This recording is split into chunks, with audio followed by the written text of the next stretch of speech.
现在是半夜12:02，寝室里面已经熄灯安静了下来，所有人都睡着了，除了我。我像往常一样躺在附近的床上，靠在他的怀里，沉迷的深吸着他的性激素，是阳光下海潮的味道，很好闻，熏得我半眯着眼睛昏昏欲睡。此时正值酷暑，附近只穿了睡裤，他的肌肤是很健康的小麦色，这是我很喜欢的颜色，可惜我怎么也晒不黑。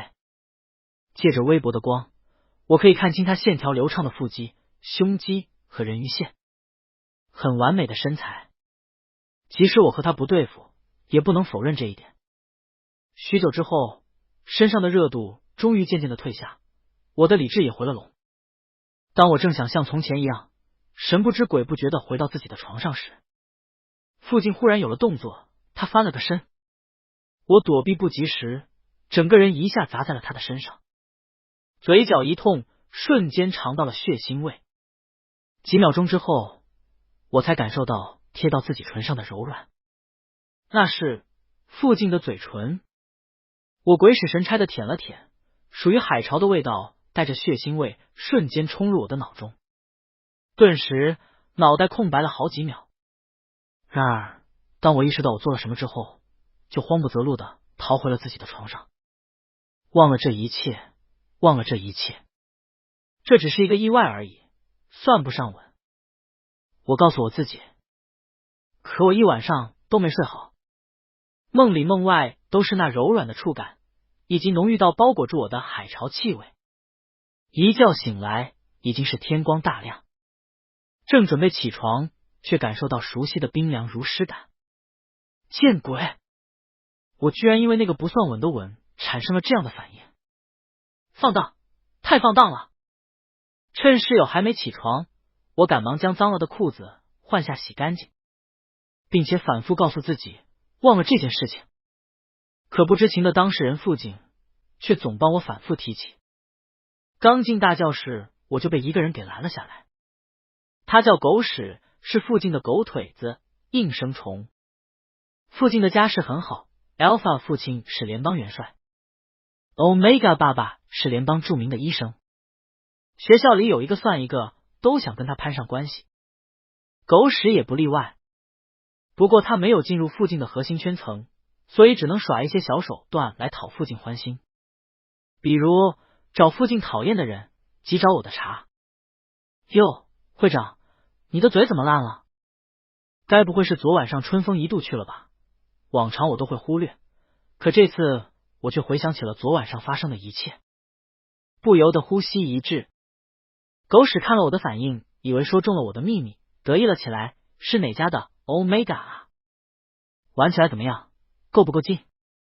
忘了会长，你是从垃圾星出来的了，有家室的 Omega。 狗屎！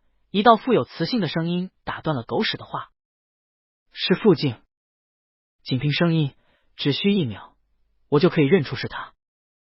果不其然，狗屎十分谄媚的迎了上去。老大，你来了？你们在说什么？附近双手环抱，锐利的眼神看向我。说会长昨晚上跟 Omega 天雷勾地火去了，狗屎献宝般说。于是那张昨晚上我还碰过的柔软嘴唇，现在讥讽的说，哦，会长，是这样吗？我没有和他解释的必要，更何况这根本不能解释。于是准备转身就走，可附近突然拉住了我的手，他目光灼灼的盯着我的唇，沉声问，你有 Omega 了？放手！我想抽出我的手，他却拉得很紧。附近又接着问我，你和他做了？你标记他了，放荡！张口闭口就是标记！我怒斥道，你是不是有病？他抿着唇，忽然抬手伸向了我的脸。周围的同学见大事不妙，赶紧调和气氛，哈哈哈！可能是天气太干燥了，你看附近同学嘴不是也烂了吗？是啊是啊，不知道的还以为昨晚上你们两个激吻了呢。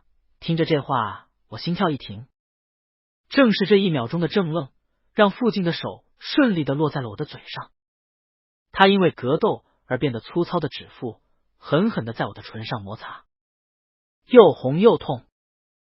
你们到哪一步了？ Omega 的滋味好不好？它是什么味道的信息素？他咄咄逼人的问我。什么味道？海潮的味道，海腥味，海鲜味，令人作呕的味。可它不是 Omega， 是个惹人生厌的 Alpha， 我再也忍受不了。说，我可以让你尝尝挨打是什么味道。语罢，我握住他放在我唇上的手，狠狠一拧，又迅速的给了他的脸一拳。第18次，我们又打了起来。指挥系的第一、第二，缠斗起来可不是小打小闹。正当我将他撅在地上，掐着他的脖子，准备给他狠狠一击的时候，忽然尾椎骨向上泛起一阵酥麻，四肢也开始发软。我的心重重的一跳，又发病了。我当着几百号人的面发病了。这次来势汹汹，比任何一次都要凶猛。我因为高热脱力，整个人竟然软软的倒在了地上。那个我原以为会趁我病要我命的死对头，竟然也停了手。他皱着眉半跪在我身旁。顾流，你没事吧？你离我远一点。我急喘着气。我对他的信息素没有自控力，尤其是在发病的时候，我怕离太近了会让我彻底失去理智。结果说完这句话，附近的表情瞬间变得难看了起来。我以为他要走了，没想到他竟然直接将我横抱了起来。你要做什么？放我下来！我低视他，他的信息素熏得我四肢发软。不过真的好好闻。他抿着唇，带你去医务室。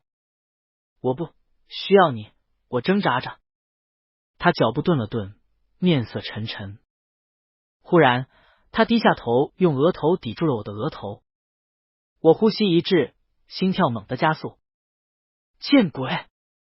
而某个常年没反应的地方竟然又开始蠢蠢欲动了。真是见了鬼的信息素依赖症。你发烧了。他的嗓音又低沉又沙哑，哄骗似的说了句听话。我眼睛瞬间瞪大。听话？他是在拿我当 Omega 哄吗？跟哄他的那些小情人一样哄吗？放荡！恶心！我不知怎的心突然绞痛，而后眼前一黑，昏了过去。而我再次醒来时，天竟然已经黑了。我手上挂着药水，还躺在医务室的病床上。附近正趴在我的枕头边熟睡。他为什么会在这儿？我们的距离好近，只有10多厘米。我只要稍微动一动，就可以把这10多厘米的距离拉近。他不知是梦见了什么，唇张忽然合了一下，下一刻泛起了晶莹的水色。我发现又开始心律不齐了。或许是我又发病了，不然我为什么只盯着他的唇，没办法移开眼睛？我的脑中鬼使神差的出现了2道声音。我和附近的距离这么近，只要我轻轻挪动，我们就可以更近。那天我几乎是逃也似的离开了医务室。我不敢相信我竟然会对附近产生那样的想法。一定是因为信息素依赖症加重了。一定是。于是抽了个空，我去了医院。你的信息素依赖症确实是越来越严重了，最后可能会腺体破裂，成为废人。医生的表情非常严肃。果然，我的心中泛起了一丝疲惫。那我现在该怎么办？医生说，我的建议是赌不如输。你现在仅仅靠闻，治标不治本。要想真正的缓解病症，只能采用更直接的方式去获取你想要的信息素。医生一边说，一边在纸上写着。我的心中隐隐的泛起了一些不安。更直接的方式，医生直截了当丢下几个字：深吻、临时标记、终身标记。什么？我猛地一下站起来，凳子重重的倒在地上。医生像是对我的反应见怪不怪了。虽然2个 Alpha 之间达不成真正意义上的标记，但是做法都是一样的。这应该不需要我说了吧？而后直接将手中的东西递给了我。上面是我病情的诊断单，还有他笔走龙蛇落下的几个大字：深吻、临时标记、终身标记。从医院出来回到军校的时候，我还处于一种精神恍惚的状态。我和附近深吻，咬脖子，上床。这是完全不可能的事情。我和他之间见面必吵，吵起来必打。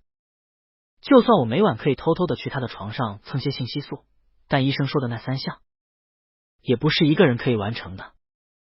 难道只能任由这病越来越严重了吗？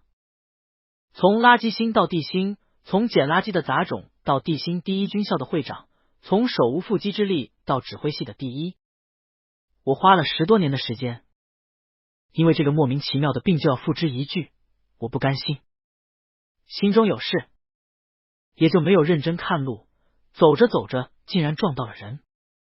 不好意思，我一边道歉一边抬头看去，竟然是傅静。会长刚和你的 Omega 约会回来，他双臂环抱，半眯着眼睛看着我。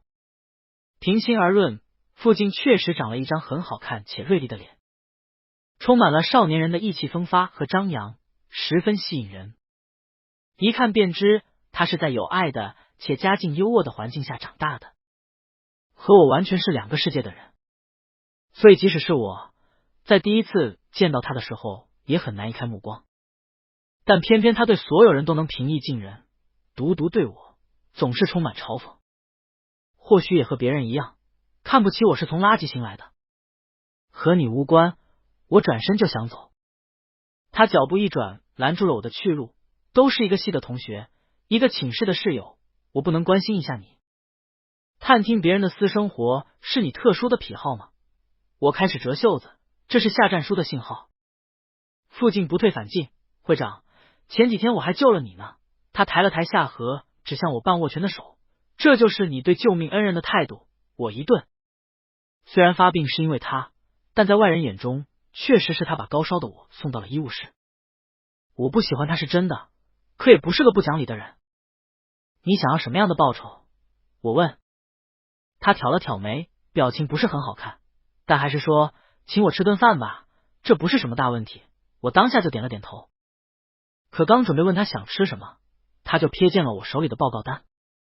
那是什么？他问，目光中有好奇。我手一缩，没什么，但他好像不愿意就此放过。没什么是什么？我看到了医院的字眼，该不会是你和那个 Omega 的信息素匹配度测试吧？决定和他在一起了。傅静，我皱紧了眉，我今天不想和你起冲突，我很累，很疲惫。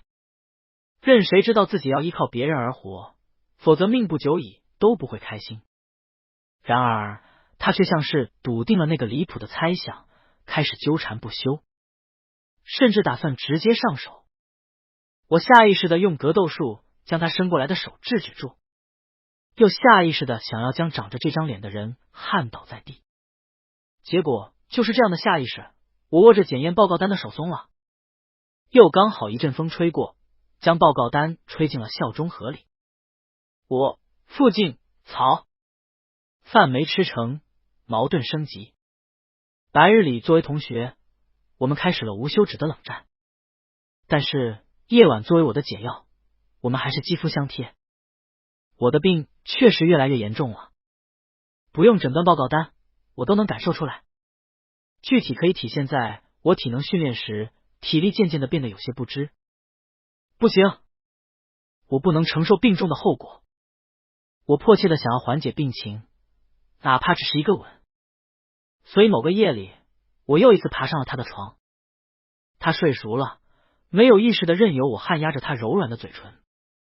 当唇瓣变得嫣红，还有些微肿的时候，我轻轻的贴了一下，很软，但没有效果，因为需要深吻。于是我使了一点力道，让他微微张开了嘴，又再次俯下了身。我没有过经验，唯一一次也只是和父亲，但那还是意外，所以很生疏。他的唇上被我弄得泛着水光，然而我的病症没有得到缓解，大概是姿势不对。我微微抬起了一些身子，打算换个方向，然而眼睛一转，和另一双熟悉的双眼正好对视上。对视。傅静醒了。他为什么会醒？他发现我在做什么了吗？他会不会泄露出去？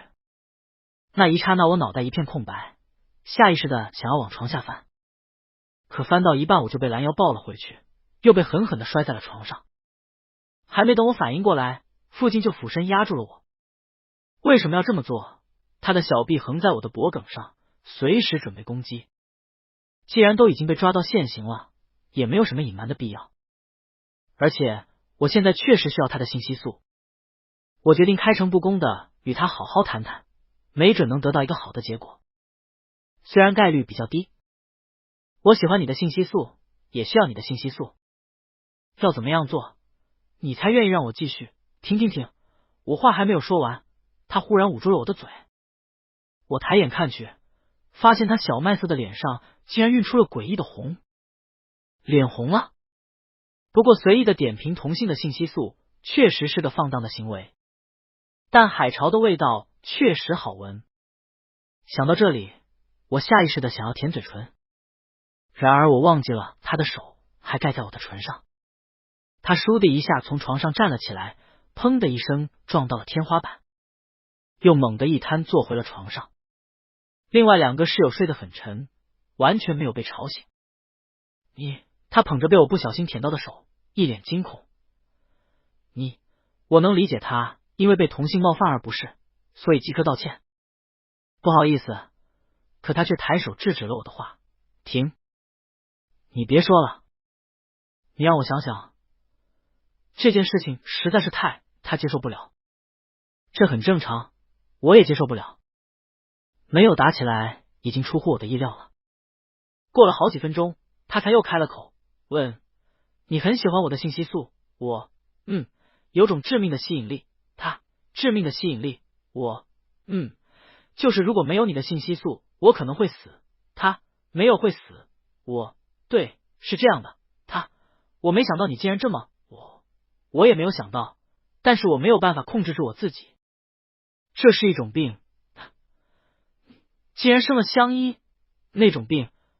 对，他的脸色变了又变，不知道在想些什么，看着我的目光也越来越怪异。所以你还想一直继续吸？他问。我毫不犹豫的点了点头。如果不继续，信息素依赖症只会越来越严重。良久，父亲又重重的叹了一口气，仿佛下定了某种决心，做了某个违背祖宗的决定。那行吧，他说。你是会长，成绩跟我打得有来有回，也勉强算配得上我。不愧是世家少爷，吸个信息素还要看配不配得上。他又补充道，但我们要约法3章，这不过分。我点头。你说。第一，你以后不能再像以前一样动不动对我发脾气。我有对他动不动发脾气吗？难道不是他总是挑衅我吗？但为了活下去，我还是点头。第二，你要和外面的那些 Omega 断干净。外面的 Omega 是指我的追求者们吗？我本来也没想和他们发展些什么，自然可以答应。我颔首。还有吗？他愣了愣，思考了一会儿，暂时没有了，以后再说。我挑了挑眉，本以为他会趁火打劫，没想到这么好商量。或许以前是我们误会太深了。等他说完，想到医生的嘱托，我也开了口。你的要求我都答应，但是我需要经常深吻。我没说完。临时标记、终身标记就算了，我们毕竟只是合作关系，而且对于2个 Alpha 而言，标记不是暧昧，而是痛苦。哪知他的脸又变红了些，竟然骂了声放荡。学我说话。不过还没等我愣神完，他就忽然伸出了手，我被他一把捞进了怀里。随后他压了下来，继续那个没有深入的偷吻。傅静其实是个不错的家伙。当我们的合作正式开始后，我才意识到这一点。即使我们只是合作对象，他似乎也将我当做了朋友来看，并且充分的展现了对我的尊重、义气。格斗训练后，他会给我上药、揉淤青；体能训练后，他会给我买水、送毛巾；刮风下雨会提醒我带伞、添衣；头疼脑热会帮我倒热水、买药；甚至于知道我略微有些营养不良后，还会亲自下厨煲汤、采购补品。这种感觉很神奇。第一，我从没想过军校小霸王，联邦元帅之子，和人做起朋友来竟然这么难妈妈。第二，因为我从垃圾星而来，所以即使做到了会长，也鲜少有人愿意跟我深交。他的差异也好，他的照顾也好，都让我感到动容，甚至心软的不得了。旁人当然不知道这些，他们只觉得我们不再那么剑拔弩张。不过旁人更不知道的是，训练场上我们打得难舍难分，训练场下我们稳得难舍难分。张嘴，他用唇轻蹭着我的嘴角，声音低哑。我喘着气，嘴巴微张，任由他的长驱直入。随着合作的进行，我们的默契度也越来越高，这样的行为早已成为了日常。只是吻了才一会儿，他忽然就咬了一下我的唇。我还没反应过来，呆滞的看着他。他咬牙切齿：“你今天接了别人的水？有吗？”我用自己略微有些转不动的脑袋思考。我当时没注意，我说。他报复性的往我的侧颈咬了一口。有些疼。附近呼吸乱了下，恨恨地说：“顾流，以后不许接别人的东西了。你想要的我都能给你。”我很轻的笑了下。附近这公牙咧嘴的模样，像狼崽子一样，可爱的不得了。看我笑，他的心情也好了一些。他忽地轻啄了一下留在我颈上的牙印，哄骗道：“乖，有些痒。”我偏过了头，颤着呼吸问：“你还要继续吗？不继续，我就接着训练去了。”哪知他的呼吸又乱了一些，掰过我的头，再次重重的吻了下来。海潮味的信息素真好闻啊！我没忍住，也放出了几分出血味的信息素来与海潮纠缠，心中产生了几分一直这样也不错的想法。纯友谊，铁哥们。只是我忘了 Alpha 有个无法控制住自己的易感期。刚完成了学校任务，我就接到了附近的电话。他呼吸急促的说：“我在校外的酒店405。”话没说完，一声重响过后，电话被挂断了。十分契合的相处，面面俱到的照顾，催生出了我对他的在意。他极有可能遇到了危险。我即刻朝着他说的位置而去。到405门口时，我已经做好侦察攻击的准备了，还预备跟班里的其他人联系。可什么都还没来得及做，我就被里头的人给拉了进去，又被反焊在了门上。下意识的想要反击，却在转眼之间看清了脸，是傅静。于是我泄了力道。他的状态很不好，面色潮红，呼吸粗重，双眼发红，青筋暴起。当闻到室内那股浓重到令人窒息的海潮气味时，我才意识到附近易感朗了。易感期时，两个 Alpha 撞到一起，也可以称之为天雷勾地火，不过是拳拳到肉，刀刀见血的那种火。我先出去，现在我可不想再和他打。你先放开我，傅静。哪知他听了我的话，用的力道更大了，咬牙切齿的问：“你要去哪里？你易感期了。”我的话没说完，他就狠狠的咬了一口我的嘴唇，漫出了血腥味。狼崽子，你是不是要去找那个 Omega？ 他质问我。我皱眉，什么 Omega？ 他扯着嗓子大喊，你身上都是他的味道。那个 Omega 的味道，我想了起来，执行任务的时候救了一个陷入了结核热的 Omega， 估计是那时沾上的。可他完全不给我解释的机会，开始连环的逼问，上次你的嘴也是被他咬烂的，对不对？你就那么喜欢他？他到底是谁？你现在都和我这样了，你还在和他联系？他一边问，一边想压着我的腺体，力道大的似乎要抠破那块软肉，而扎住我腰的手也在不断的收紧，几乎要让我喘不过气来。我再也克制不住了，回身想给他一拳，让他清醒一下。可或许是我的行为将他彻底激怒了，他抱着我将我丢到了床上。傅静锐利的犬牙刺破腺体时，浓郁的海潮味信息素灌入我的身体，独属于我的出血味的信息素迎了上去。两种高等 Alpha 的信息素在我的体内缠斗，以彻底消灭对方的味道为目的。痛，真的很痛，和皮肉上的痛有很大的区别。我的每个细胞都在叫气着反抗。忍耐，我告诉自己，现在对方在一感期，我需得多些耐心。但是附近像是永远也不懂得知足，犬齿越刺越深，信息素越灌越多。他缠住我腰的手臂也越来越紧，几乎要将我融到他的血肉中。他在挑衅我，他试图压制我，我的信息素这样告诉我。脑中产生这种想法的那一刻，出血味从我的腺体中爆发而出，灌满了整个房间。我的易感期也被勾了出来。易感期的 Alpha 确实没有理智，我也一样。我用学到的格斗技巧，反手将他压在了床上，狠狠地掐住了他的脖子，又揪着他的头发，重重地给了他一拳，将他脸颊打青后，立即俯身咬住了他的腺体。那就共沉沦吧，那就一起感受这样的痛苦吧。姨父竟低吼一声，浑身紧绷。在我因为感受到他体内都是我的信息素而满足的时候，他又一个翻身将我压在了底下。海潮味与出血味，谁也不服谁。我们红着双眼对视，压住对方的手臂上是凸起的青筋。顾流，你赢不了我的。他勾唇挑衅的笑，随后掐着我的下巴，狠狠地吻了下来。我不甘示弱的回应。对于两个易感期的 Alpha 而言，这根本算不上是吻，这是撕咬。血腥味在我与他之间交换，几乎让我们理智全失。刺啦一布料被撕碎的声音响起，我一时不察，让父亲用破碎的布料绑住了我的手。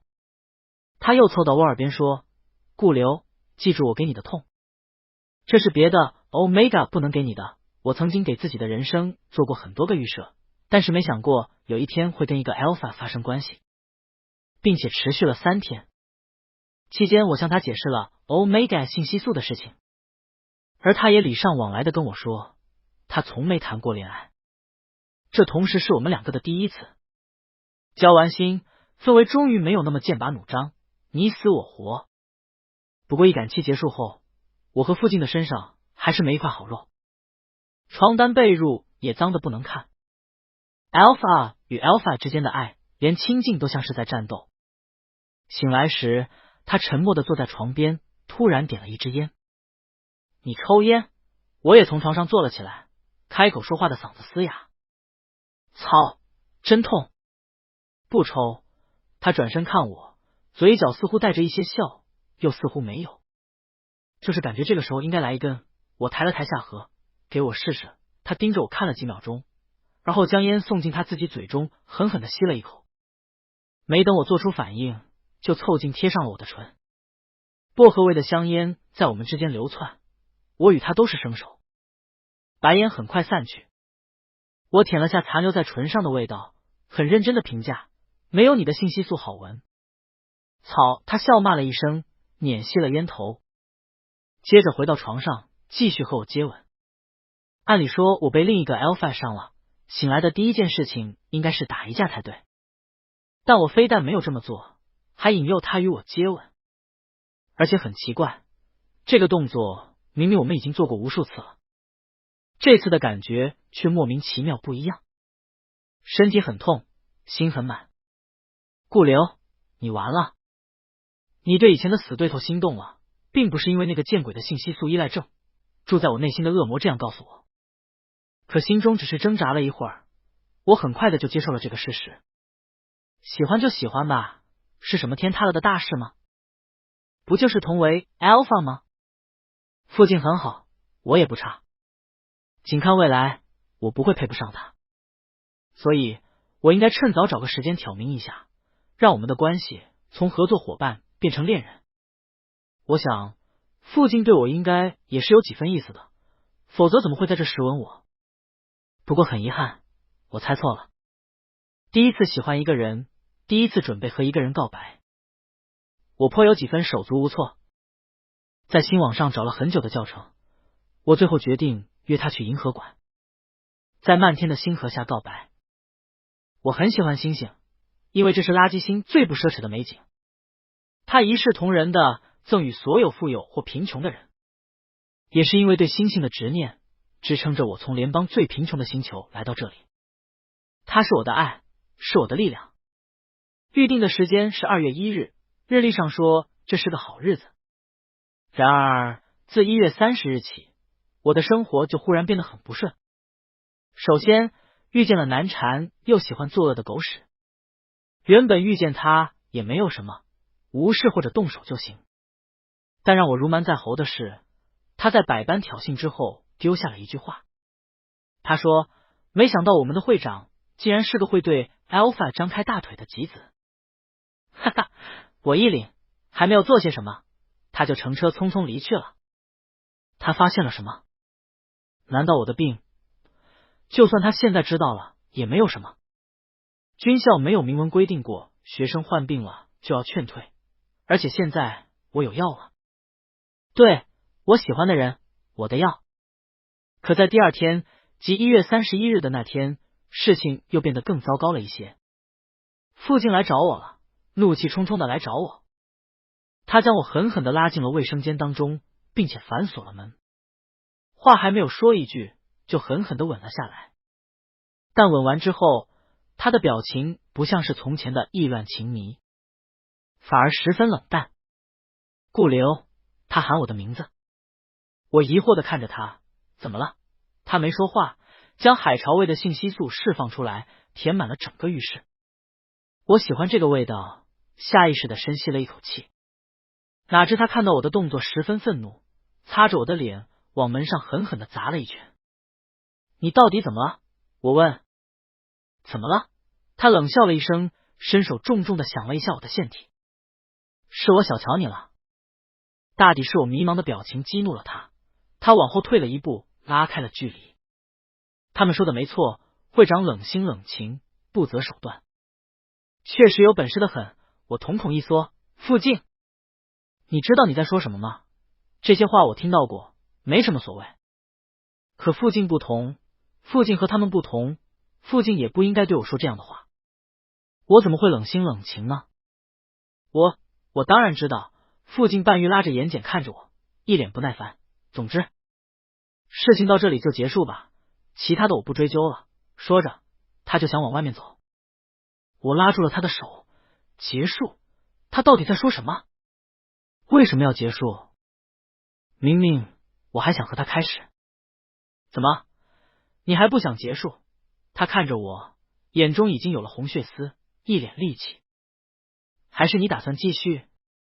但你想继续，我也没这个耐心了。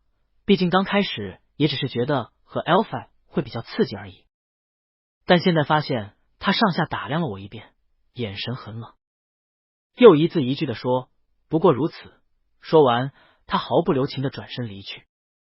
我愣了很久，忽然开始无声的笑，笑完又觉得累，刺激，不过如此。我的心却被这几个字搅成了肉泥，既觉得痛又觉得苦。附近，狼崽子，你可真是好样的。我从口袋中掏出了银河馆的票，团成一团之后从窗口丢了下去。算了，那就这样吧。去你爸的！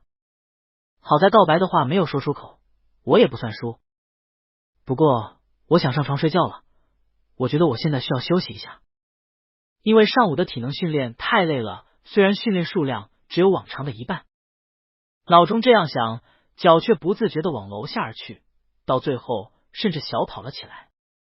银河馆的票我还是舍不得，那是星星，一直指引我的星星，一直陪伴我的星星。它是我的爱，是我的力量。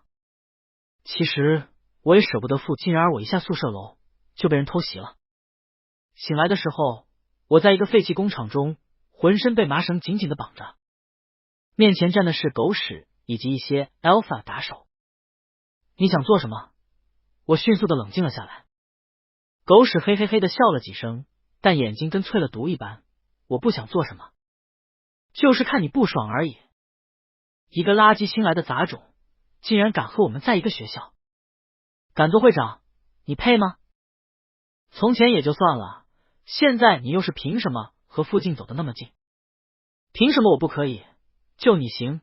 说着，他走过来，泄愤般开始对我拳打脚踢，一下接着一下，伴随着辱骂：杂种、废物、垃圾。我被绑着无法动弹，只得暂时承受这些。这小鸡崽子打人其实也不痛。我不甘心，狗屎大吼了一声，终于停了动作。他得意洋洋的看着我，不过老天也看你不顺眼，所以让我捡到了你的报告单。哈，我们的会长大人，指挥系第一，竟然是个需要 alpha 信息素的贱货。我把你的报告单给附近看了，他果然就和你断交了。哈哈哈，他也嫌你恶心。是因为我的病，所以附近才会有浴室里的那一番。可是他不是早就知道了吗？我们早就达成了合作的呀。不过现在不是想这些的时候，我得先解决眼前的困境。趁着他们不注意，我把藏在腕带上的微型刀片取了出来，慢慢的割着绳子。狗屎没发现，得意洋洋的吩咐那些打手狠狠的羞辱他，不管用什么办法，然后拍下来他的贱样，我要发到新网上，让所有人看。哈哈哈！他话音一落，打手们就朝我走了过来，扭动着脖子跃跃欲试。在其中一个发出猥琐笑声，握住我肩膀的那一刻，我终于割断了绳索。而后我反擒住那只碰我的手，猛地将人给摔在了地上。你是怎么挣脱的？狗屎惊慌的往后退。我没管他，开始和其余冲上来的打手缠斗起来。这些人的体能不差，但我学的是杀招，如果真的要认真起来，他们都很不够看。不过一会儿，他们就都倒在了地上，抱着肚子哎呦哎呦的叫。我抬脚踩到了其中一个的脸上，但话还没说完，就感受到了脑后的疾风。有人偷袭！偷袭者没能成功，被另一个人狠狠的踹翻在了地上。我回身看去，是傅静。他不是说要结束了吗？不是说不过如此吗？为什么会出现在这里？还没等我想完，傅静就开始对偷袭者及狗屎拳打脚踢了起来。和我不同，我擅长使用技巧，傅静却是十分爱用蛮力。他全力落下一拳，都够狗屎在病床上躺半个月的了，更何况是现在这样。没一会儿，狗屎就鼻血喷溅，鼻青脸肿，出气多，进气少了。傅静也知道克制，好歹没将人给直接打死。收了手之后，他看向了我，脸上的怒意还没有退完，眼神还是很冷淡。我的心一痛，但还是强撑着表情对他说谢谢。一句谢谢就完了，他立刻讥讽。我反问，那你希望我怎么感谢你？你说只要我能做到。他却沉默了，就那么默不作声的看着我，眼睛中的情绪很复杂，好像在挣扎，好像在犹豫，好像有痛苦。他痛什么呢？失恋的人是我呀。好一会儿他才说顾流。你这个骗子！我本来不想和他吵，但还是忍不住反驳道，我骗你什么了？倒是你莫名其妙的，明明之前一切都那么顺利，莫名其妙就要发火，莫名其妙就要说那些难听的话，莫名其妙就要和我结束。我本来想约他去看我最爱的星星，我莫名其妙。他怒笑一声，眼中布满了红血丝，接着又近似癫狂的说，对，我是莫名其妙，莫名其妙的想和一个 alpha 谈恋爱，这个 alpha 还是我的死对头，莫名其妙的付出了真心，结果对方只有把当做了吸性吸素的工具人，莫名其妙的打算结束这一切，挽回我的自尊心，结果还是因为担心对方出事而跑来了这里。我甚至还莫名其妙的打算求我的 Omega 爸爸去帮他治好那个该死的病。他狠狠的踢了一脚地上蜷缩着的狗屎，自暴自弃的说，我他爹的就是个傻逼、舔狗、蠢货。他在说什么？我感觉我好像有点听不懂。我隐隐约约的感觉我们之间似乎产生了什么误会。傅静，你冷静一下，我试图让他冷静下来，可他完全不听。我冷静什么？我知道会长大人现在已经开始嘲笑我的天真了。我解释说不是，他反驳道不是，那是什么呢？我深吸一口气，傅静，你听我。他怒气冲冲，听你说什么？你还想要耍什么花招？任凭我说什么他都要打断。最后我也彻底的失去了耐心。既然说不通，那就打一顿。欠揍的狼崽子！我拉着他给了一个过肩摔，他也怒气上涌，不甘示弱，爬起来跟我打。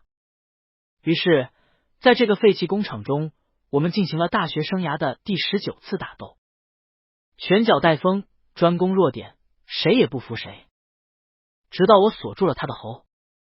现在能听我说话了吗？我问。他不说话，变得像一头牛，被我锁喉锁到满脸通红，连口大气也不愿意放下连喘。我无奈的叹了口气，松开了他。你喜欢我？我问。他瞬间炸了毛。谁喜欢你了？你别自作多情。你刚刚自己说的，我提醒道。他就又不说话了。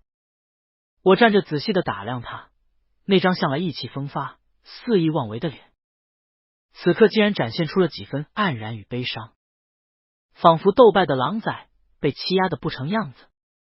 看着他可怜兮兮的模样，想到他刚刚怒极时说的那些话，我的心又软了下来。是误会，不是厌倦，是误会而已。于是我走上前亲吻了下他的唇角，笑骂了声笨蛋。我哪里？他下意识的就想要反驳，但我没给他这个机会。再次亲身吻上了他，不再是浅尝辄止，而是揪着他的头发，撼着他的后颈，加深了这个吻。他呼吸一滞，随后与我纠缠在了一起。一吻毕，我微微拉开了些距离，与他鼻尖相碰，轻声说：我不知道在你看来我们已经在一起了。那天晚上，或许我们的谈话并没有同频。我一直以为你知道我得了这个病，也一直以为我们只是合作关系。他的脸色变得难看了很多，张嘴就想说些什么，却被我打断了。我继续道：但你想和我谈恋爱，我很开心。他愣住了，而我又哄着：你不是工具人，也不是舔狗。接着轻啄了下他在发烫的唇，道：傅静，你是我的星星。从耳朵开始，我亲眼看着傅静的整张脸慢慢变红。我轻笑了下：谢谢你。我也喜欢你。狗屎在医院躺了大半年，最后退学处理。那些打手被送进了监狱，判了好几年，后续的处理非常完美。而我原本以为他的家庭背景要认可自己的 Alpha 儿子和另一个 Alpha 在一起会很难，但其实没有。他的父亲与爸爸都是慷慨、温柔、宽容的人，都是联邦的英雄。他的 Alpha 父亲耐心的教导我们如何做好一个指挥官，他的 Omega 爸爸帮我治好了信息素依赖症。与我幼时在垃圾星捡垃圾时幻想的一样，我幸运的有了一个充满爱的家，也有了一个爱我的人。在一起1周年时，傅静说要给我一个惊喜。蒙眼走了很久，挡住眼睛的布条被扯下时，我的眼前出现了璀璨的星带与漫天的星子，大大小小都熠熠生辉。不过不是当时我想约他去的银河馆，是他亲手驾驶的飞船。我们游荡在宇宙之中，徜徉在星河之内，而他的目的地很明确。闪避过许多宇宙垃圾和星球碎片，我被带去了离主星只有几光年的地方。那里漂浮着一颗蔚蓝与雪白相纠缠的小星球，泛着柔和的光。他指着那颗星球说：顾流，这是我送给你礼物。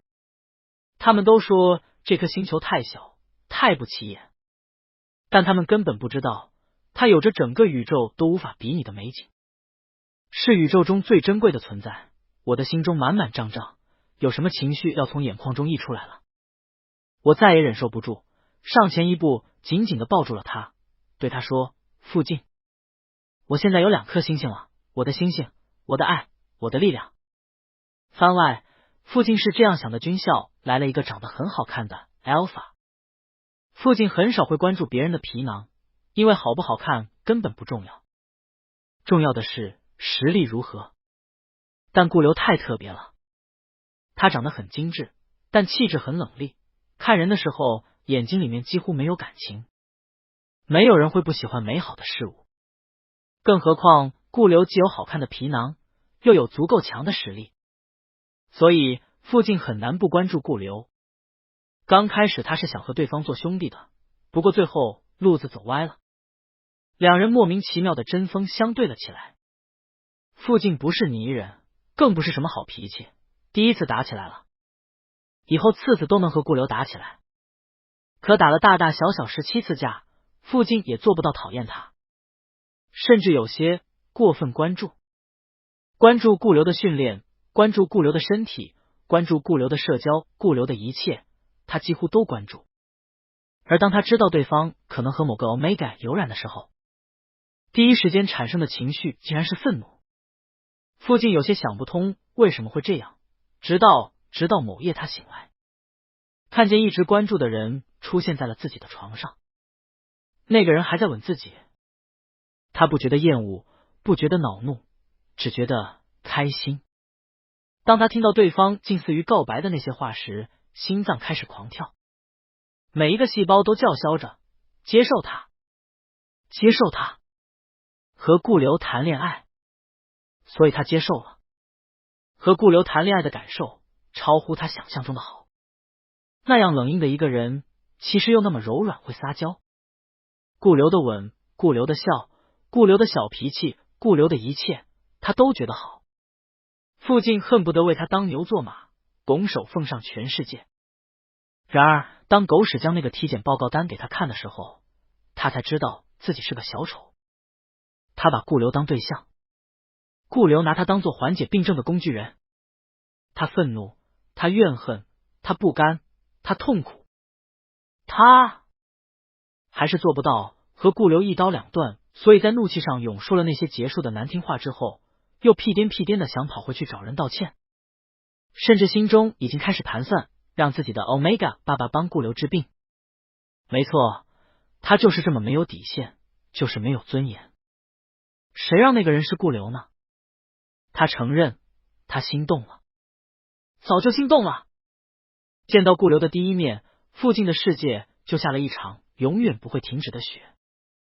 冰雪无法覆盖整个大海，他的海潮却被早已初雪裹挟。